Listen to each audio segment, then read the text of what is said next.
Hey guys, welcome back to the Muttered Pundits, a channel for the Maridistas, by the Maridistas and of the Maridistas। अगर तुम इस channel पे नए हो भाई, चैनल को सब्सक्राइब करो, इस वीडियो को लाइक करना एंड इस वीडियो को एंड तक जरूर देखना बिकॉज आज काफ़ी सारी चीज़ों के बारे में बात करने वाले हैं। आज सीधी बात नो बकवास का एक और एपिसोड निकल कर आ रहा है दोस्तों। आज हम बात करने वाले हैं Erling Haaland to Real Madrid, Kylian Mbappe to Real Madrid और आर्दा गुलर की क्या साइनिंग फेल्ड है। बिकॉज काफ़ी सारे लोग ये क्लेम कर रहे हैं भाई कि आर्दा गुलर की साइनिंग फेल हो गई है already, he is the next Eden hazard. ऐसी ऐसी आउटरेजियस क्लेम्स कर रहे हैं लोग, तो मुझे मेरे प्लेयर को बैक करने की बहुत सख्त ज़रूरत है एंड मैं करूंगा भाई, एंड मैं बात करूंगा उसके बारे में भी। तो सबसे पहले आई थिंक हमें बात करनी चाहिए आर्दा गुलर के बारे में, क्या एग्जैक्टली प्रॉब्लम्स वो फेस कर रहे हैं। कि मैंने मेरी लाइफ स्ट्रीम में भी कवर किया था कि you have to be patient with Arda Guler. लेकिन अब डिटेल में बात करते हैं आर्दा गुलर को क्या प्रॉब्लम हो रही है। तो दोस्तों आर्दा गुलर ने साइन किया है रियल मैड्रिड के लिए इन जुलाई। वहाँ पर उस टाइम पे, उस पॉइंट ऑफ टाइम पे काफ़ी सारे क्लब्स आर्दा गुलर के पीछे थे, बट प्राइमरीली बार्सिलोना उनके पीछे थे। रियल मैड्रिड ने उसके टैलेंट को आइडेंटिफाई किया, उसके टैलेंट को स्काउट किया एंड उसके बाद उसकी साइनिंग कर दी because they did not want him to go to Barcelona because ये एक बहुत ही टैलेंटेड यंगस्टर है and he is one for the future. Deem किया जा रहा है आर्दा गुलर को as the next Mesut Ozil and this has been done by Mesut Ozil himself. उनने खुद ने हाइप जगाई इस प्लेयर को लेके।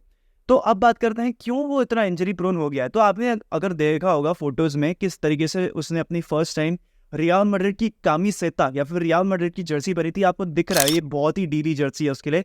That goes on to show कि आर्दा गुलर एक स्किनी लड़का है, एक बहुत ही पतला लड़का है, ठीक है। उसके पास ज़्यादा मसल नहीं है, उसके पास वो मस्कुलर पावर नहीं है जो आपको यूरोपियन फुटबॉल में खेलने के लिए तो बिल्कुल बिल्कुल चाहिए भाई, स्पेशली इस मॉडर्न डे वर्ल्ड में। बिकॉज हर एक लड़का मेसी नहीं होता, ठीक है ना। तो भाई आपको चाहिए पावर, आपको चाहिए मसल, आपको चाहिए physical strength to play in Europa, to play in La Liga, क्योंकि ला लीगा एक टॉप डिवीजन फुटबॉल है एंड यहाँ पर जो फिजिकल डिमांड्स बहुत ही हाई होती है। एंड रियल मैड्रिड ने अपने एडन हज़ार्ड वाले केस से काफ़ी कुछ सीखा है, तो वो नहीं चाहते कि ऐसा कुछ रिपीट हो आर्दा गुलर के लिए।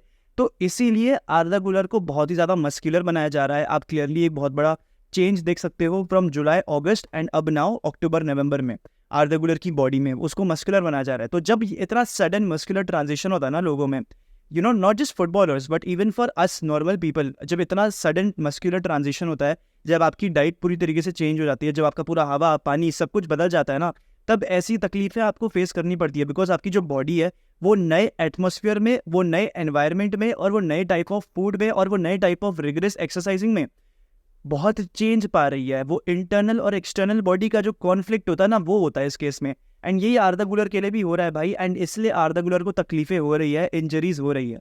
Real Madrid need to be patient with this. अभी रियल मैड्रिड का ना एक हेड को वो था, हेड डॉक्टर का, डॉक्टर जो फिजिशियन हेड था ना उनका, मैड्रिड ने उसको हटा दिया because of the recurring injuries that happened in 22-23 season, जहाँ पर हमारे को काफ़ी सारी इंजरीज हो गई हमारी टीम में। एंड साथ ही साथ 23-24 में जिस तरीके से उस डॉक्टर ने आर्दा गुलर का केस हैंडल किया, that was the final nail in the coffin. And इसके तहत रियल मैड्रिड ने अपने हेड डॉक्टर को, या फिर जो भी कहते हैं उसको हटा दिया, उसको रिमूव कर दिया, उसको सैक कर दिया। तो आई थिंक अब अगर आर्दा गुलर की प्रॉब्लम अगर फिजिकल भी नहीं है, अगर आर्दा गुलर की जेन्युइन प्रॉब्लम है, तो फिर वो अब शायद से रिजॉल्व हो जानी चाहिए। बिकॉज डॉक्टर ने उसका केस बहुत अच्छी तरीके से हैंडल नहीं किया, थोड़ी सी इमेच्योरिटी दिखाई और अनप्रोफेशनलिज्म भी दिखाया इसमें। इसके चक्कर में ही आर्दा गुलर को ये प्रॉब्लम्स फेस कर जानी पड़ रही है, ऐसा हमारी स्पेनिश मीडिया क्लेम करती है, मैं नहीं, ठीक है ना। मेरा काम है तुम्हें बताना, सुनना तुम्हारा काम है, तो तुम्हें सुनना है। लेकिन अब आगे जाके बात करें आर्दा गुलर के बारे में, तो क्या हमें इम्पेशेंट होने की जरूरत है विद अ 17-year-old प्लेयर, क्योंकि वो एक काफ़ी यंग प्लेयर है भाई। आर्दा गुलर जेन्युइनली बहुत ही यंग है, ठीक है। एंड आर्दा गुलर के साथ आपको पेशेंट रहना होगा because he is one for the future, he is not for your present, he is one for the future भाई। टैलेंट बहुत ही होगा बंदे में, लेकिन now he has to put in the hard work. उसको अपनी बॉडी बिल्ड करनी पड़ेगी एंड बॉडी बिल्ड करने के बाद जब वो कॉन्स्टेंटली रिजल्ट्स पुट अप कर पाएगा ट्रेनिंग सेशंस पे, उसके बाद ही जाके रियल मैड्रिड इसको करेगी। तो Carlo Ancelotti and real Madrid की पूरी बोर्ड जो है वो आर्दा गुलर पे बहुत ही ज़्यादा फेथ दिखा रही है।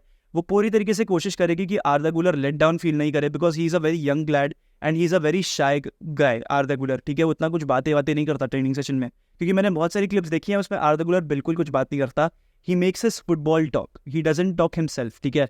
वो एक तरीके से थोड़ा मेसी वाला बंदा है, ठीक है। मैं कंपेयर नहीं कर रहा प्लेयर वाइज, मैं जो बात करने का तरीका है उसके बेसिस पे कंपेयर कर रहा हूँ। He is a shy guy, that is what I am trying to say here, ठीक है। तो आर्दा गुलर के लिए ना आपको पूरा कॉन्फिडेंस दिखाना पड़ेगा, पूरी फेथ दिखानी पड़ेगी, पूरा ट्रस्ट दिखाना पड़ेगा because he is one for the future. ये आपके प्रेजेंट को सिक्योर करने के लिए नहीं आया, ये आपके फ्यूचर को सिक्योर करने के लिए आया है। तो ये था मेरा आर्दा गुलर के ऊपर वर्डिक्ट। मेरे ख्याल से आर्दा गुलर की साइनिंग को अभी भी अगर आपको जज करना है ना, तो आपको थोड़ा सा वेट करना पड़ेगा। आप इतनी जल्दी जजमेंटल नहीं हो सकते आर्दा गुलर को लेके। You have to be patient with Arda Guler, because वो एक यंग लैड है, ठीक है। बट ये बात थी मेरी आर्दा गुलर के ऊपर। अब बात करते हैं अर्लिंग हालैंड के बारे में। तो दोस्तों, अगर आपको याद हो, real Madrid versus SC Braga के मैच में अर्लिंग हालैंड की जो एजेंट है राफा पियामेंटा, आई थिंक यही उसका कुछ नाम है, वो आई थी सांतियागो बर्नाब्यू मैच देखने के लिए। एंड उस टाइम पे अर्लिंग हालैंड और टू रियल मैड्रिड की रूमर्स ऑलरेडी स्पेक्यूलेट हो रहे थे। लेकिन तुरंत वहीं पर ही जर्नलिस्ट ने पूछा कि क्या आप अर्लिंग हालैंड की डील लेने के लिए रियल मैड्रिड आए हो? तो उसने बोला नहीं नहीं नहीं, मैं ये सब करने के लिए यहाँ पर नहीं आई हूँ। मतलब बहुत अच्छी तरीके से उसने क्लैरिफाई कर दिया कि मेरा इससे कोई वास्ता है नहीं, मैं बस मैच देखने के लिए आई थी। A ver el Madrid aquí al Bernabéu, ¿has venido más veces aquí al palco? Mira, yo he venido cuando he tenido City Madrid, Madrid City, claro. Porque estaba Erling también. Que estaba Erling, sí. Hoy no está. Bueno está, bueno está. Bueno, vamos a hablar a Florentino también. No sé si vais a poder charlar de Erling también un poquito. No. And ऐसा होता है भाई, football agents match देखने के लिए आते हैं, उनके लिए प्रॉपर पूरा एक अलग पोडियम बनता है, सब रहता है। तो उसके ऊपर मैं इन डिटेल बात नहीं करने वाला। उनके लिए प्रॉपर एक रूम बनता है जहाँ से वो मैच देख पाते हैं। But like they are football executives, उनको एक अलग रूम चाहिए भी रहेगा। लेकिन अब जो आज नई अपडेट निकल कर आ रही है Erling Haaland to Real Madrid के बारे में, तो पहली बात तो दो सोर्सेज हैं जो इसको कंफर्म करते हैं। सबसे पहले हमारे प्यारे टिक टाक वाले बंदे होजे पेद्रेरोल, जो कहते हैं कि I have got very positive news regarding Erling Haaland and real Madrid. And यहीं पर दूसरी रिपोर्ट आरएमसी स्पोर्ट की है, जो क्लेम करते हैं that more and more people with in real Madrid now prefer the Erling Haaland track, which they would benefit from a Real Madrid special clause starting next summer in his contract with Manchester City। ये RMC sport की news है। And मैं तुम्हें इसका चिट्टा किट्टा समझाने की कोशिश करता हूँ। तो 2022 में अर्लिंग हालैंड जाता है मैनचेस्टर सिटी, एंड वहाँ पर अपेरेंटली एक क्लॉज होता है उनके कॉन्ट्रैक्ट में, जहाँ पर वो रियल मैड्रिड के लिए नेगोशिएट कर पाएंगे with in 3 years of his deal. तो आप जानते हो कि 2022-23 और 2023-24 का जो सीजन है वो खत्म हो जाएगा। तो उसके बाद एक स्पेशल क्लॉज है रियल मैड्रिड का अर्लिंग हालैंड के कॉन्ट्रैक्ट में, जो एक्टिवेट हो जाएगा। अब क्या है इसके पीछे कोई भी सच्चाई है? मैं अगर पर्सनली अपना वर्डिक्ट दूं ना इसके पीछे, मेरे को नहीं लगता इसके पीछे कोई सच्चाई है। आई डोंट थिंक रियल मैड्रिड को एक डिफरेंट प्रेफरेंशियल ट्रीटमेंट मिलने वाला है अर्लिंग हालैंड के केस में। अगर अर्लिंग हालैंड को एक बार के लिए मैं मान भी लूँ कि मैनचेस्टर सिटी छोड़ के जाना भी होगा ना, तो रियल मैड्रिड को कोई प्रेफरेंशियल ट्रीटमेंट नहीं मिलने वाला है। आप बात कर लो, मतलब एग्जाम्पल दे रहा हूँ मैं, ऑल्दो उनके पास केन है, बट मैं आपको एक एग्जाम्पल दे रहा हूँ। आप बात कर लो रियल मैड्रिड के बारे में, आप बात कर लो बायर्न म्यूनिख के बारे में, आप बात कर लो यूवेंटस के बारे में। मतलब मैं क्लब्स का नाम ले रहा हूँ बेसिकली, मैं ज़्यादा कुछ नहीं कर रहा। तो इन क्लब्स को ना एक साथ एक ही वेवलेंथ में मैच किया जाएगा, एंड जो बेस्ट ऑफर पार्टी के लिए लाएगा, यानी कि जो क्लब है उसके लिए लाएगा, और जो एजेंट और उसके प्लेयर के लिए लाएगा ना, वो ही प्लेयर को लेके जाएगा at the end of the day. यही होता है फुटबॉल में। तो ये जो स्पेशल क्लॉज निकल कर आ रहा है ना कि रियल मैड्रिड के लिए एक स्पेशल क्लॉज है अर्लिंग हालैंड को लेके, तो ये इस न्यूज़ में बिल्कुल कोई सेंस नहीं है, सेंसलेस न्यूज़ है काफ़ी। लेकिन हाँ, जहाँ तक सवाल आता है Erling Haaland to Real Madrid का, एक पॉसिबिलिटी बिल्कुल बैठती है, बिकॉज 2022 में भी जब रियल मैड्रिड स्ट्राइकर के लिए तलाश रही थी, तब अर्लिंग हालैंड का नाम आया था रियल मैड्रिड की लिस्ट में, ठीक है। But the only reason why we did not sign him is because of Karim Benzema's performances in the Champions League. इसलिए हमने साइन नहीं किया था अर्लिंग हालैंड को, वरना क्या पता अर्लिंग हालैंड शायद से रियल मैड्रिड प्लेयर होगा। लेकिन जिस तरीके से उसकी सक्सेस चल रही है ना सिटी में, मुझे नहीं लगता कि अभी और 2-3 साल तक वो कहीं हिलने भी वाला है सिटी से। आई थिंक ईजिली 2026 तक तो अर्लिंग हालैंड मैनचेस्टर सिटी में ही रहेगा, उसके बाद भी रह सकता है, यू नेवर नो, ठीक है ना। तो I don't think Erling Haaland is going to come to Real Madrid right now और इवन एनी टाइम सून। मेरे को इसकी पॉसिबिलिटी नेक्स्ट टू निल लग रही है, अगर मैं आपको बहुत ऑनेस्टली बोलूँ। एंड कुछ भी अगर ऐसी खबर आती है ना दोस्तों, कुछ विश्वास मत करना इस पर, ठीक है ना, बिकॉज ये बहुत बेतुकी खबर है। अब बात करते हैं Kylian Mbappe to Real Madrid के बारे में। थक गए भाई इस वीडियो बना के, इस टॉपिक पे वीडियो बना के जनवरी थक गए, लेकिन बनानी पड़ेगी भाई, बिकॉज न्यूज़ देना हमारा काम है आपको, और सही न्यूज़ पहुंचाना मेरा आपके लिए एक काम है, मतलब मेरा काम आपके लिए, ठीक है।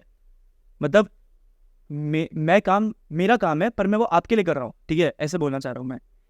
पर अब बात करते हैं Kylian Mbappe to Real Madrid के बारे में। तो एक खबर आती है कुछ दिन पहले कार्डिनल असायर की, जिसके ऊपर मैंने प्रॉपर एक शॉट भी डाला था, तुम चेकआउट कर सकते हो। उसके पीछे 3 बड़ी वजह थी। एक, फैंस को अच्छा नहीं लगेगा क्योंकि इतना आप बड़ा कॉन्ट्रैक्ट दे रहे हो।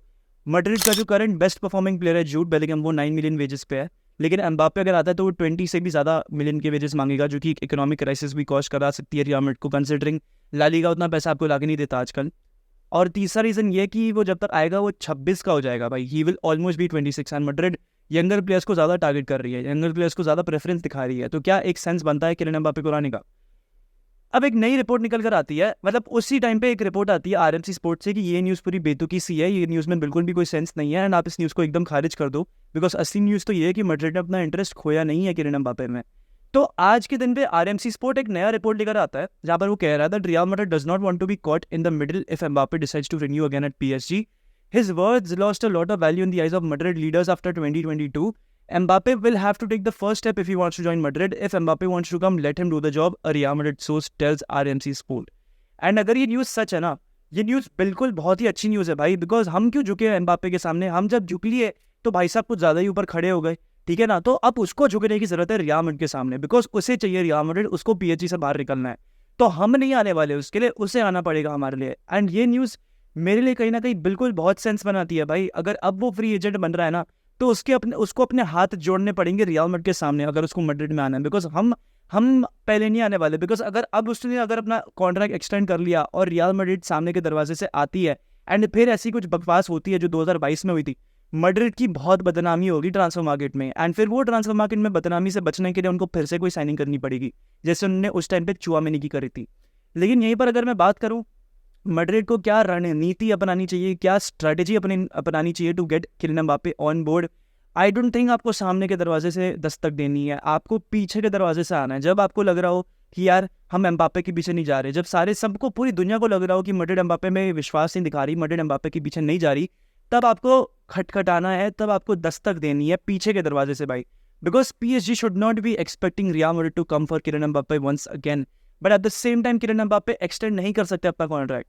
लेकिन हाँ, एट द सेम टाइम आप ये भी मान के चल सकते हो कि यार इतना टाइम हो गया, आप अपने बेस्ट प्लेयर्स को सबसे पहले रिन्यू करते हो। आप रियल मैड्रिड को देख लो, सारे अपने यंग प्लेयर्स को, सारे अपने मिडफील्ड टैलेंट्स को, सबको रिन्यू कर दिया। विनीसियस जूनियर सबको 2028-29 तक का रिन्यूअल दे दिया, जबकि इनके सबके करंट डील्स पे 2-3 साल आराम से पड़े हुए थे, लेकिन पहले से ही एक्सटेंड करके रख दिया, बिकॉज आपको अपने यंगर प्लेयर्स का फ्यूचर सिक्योर करना है। वहीं पर आपको अगर एम्बापे की बात करनी हो तो एम्बापे आपका मतलब यंग प्लेयर नहीं है, लेकिन आपका स्टार प्लेयर है, आपको उसको सिक्योर करके रखना है। तो मतलब PSG अपने एंड से भले ही कॉन्ट्रैक्ट के ऑफर्स डाल रही होगी, नए कॉन्ट्रैक्ट के, लेकिन एम्बापे उसको ठुकरा रहा है। एंड आप 2022 की भी देख लो, he ran down his contract, he did not sign the extension before, ठीक है? वो एंड में आके हुआ कि उसने पैसे एक्सेप्ट कर लिए, वो भी ये कहा जा रहा है कि पॉलिटिकल प्रेशर की वजह से की है। तो यहाँ पर ये स्टोरी जो है ना, ये बहुत ही कॉम्प्लिकेटेड स्टोरी है और आगे जाके और कॉम्प्लिकेट होती जाएगी। लेकिन आप हमारा साथ कभी ना छोड़ना दोस्तों, एंड इसी के साथ वीडियो को लाइक कर देना और मैड्रिड पंडित्स को सब्सक्राइब कर देना। एंड विद दिस यार हाला Madrid y nada más, hasta el final, vamos Real, peace out, take care and stay safe, चक दे फट्टे।